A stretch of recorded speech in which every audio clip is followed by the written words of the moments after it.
So guys, for the first step, you want to go to search and type in check for updates. Click on it. And now once you're on this, you want to click on check for updates. Make sure that your computer is fully up to date. For the next step, you want to go to search and type in change the date and time. Click on it. And now once you're on this, make sure that your time zone is correct. Make sure that you have set time automatically turned on. Now you want to scroll down and then click on sync now. Make sure that your date and time is fully synced up.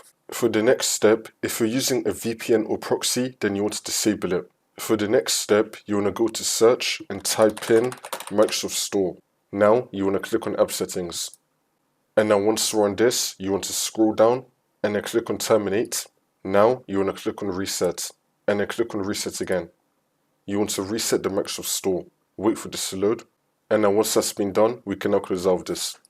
For the next step, you want to go to search and type in CMD. Now you want to run it as administrator. And then click on yes. And now once you're on this, you want to type in ipconfig space /flush DNS and then click on enter. And now you want to type in netsh space winsock space reset and then click on enter again. And now for the last step, you want to restart your computer and then the problem should be fixed.